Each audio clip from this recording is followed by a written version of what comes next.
সম্মানিত দর্শকবৃন্দ, আসসালামু আলাইকুম। ভালো আমগুলো ঝুড়িতে ওঠানোর পরে যে আমগুলো মাটিতে পড়েছিল সেই আমগুলো আমরা এখন সংগ্রহ করতেছি। আমগুলো সংগ্রহ করে আমরা এই যে ক্যারেটের মধ্যে রাখতেছি। এই আমগুলো আর আমাদের এই বাজারে বিক্রয় করা হবে না। এই আমগুলো শুধু প্রাণ কোম্পানিতে চলে যাবে।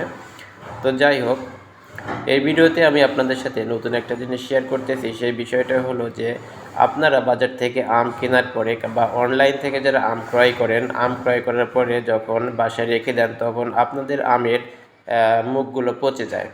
এতে আমগুলো আর খাইতে ভালো লাগে না। তো আমের মুখ পচে যাওয়ার মূল যে কারণ সেইটা আমি আপনাদের সামনে তুলে ধরব। আসলে যারা অনলাইনে আম বিক্রয় করে তাদের আম সম্পর্কে জানাশোনা খুবই কম। অনেক নতুন সেলার আছে যারা আম বিক্রয় করতে আসে। কারণ যে আম বিক্রয় করতে খুব একটা টাকা পয়সার দরকার হয় না। এখানে অল্প কিছু টাকা হলেই খুব ভালো একটা ইনকাম করা যায়। একটা গাছে যখন আম আসে সেই গাছের সকল আম একসঙ্গে আসে না, কিছু আম আগে আসে, কিছু আম পরে আসে।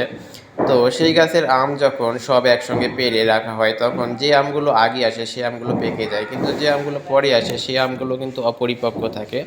তো সেই আমগুলোই আসলে মুখ পচে যায়। আমার বাস্তব অভিজ্ঞতা থেকে আমি দেখেছি যে কোনো গাছের আম যদি অর্ধেকও পেকে গেছে, সেই গাছের আম আমি পেড়ে রেখে দিয়েছি। তো সেইখানে যে আমগুলো অপরিপক্ক ছিল অর্থাৎ সবুজ রঙের ছিল, সেই আমগুলো মুখ পচে গেছে। তো আপনারা যারা আম কিনবেন তারা অবশ্যই একজন ভালো এবং দক্ষ সেলারের কাছ থেকে আম ক্রয় করবেন, নতুবা আপনারা ন্যাচারালি পাকা আম কিনতে পারবেন না, আপনাদের আমের মুখ পচে যাবে।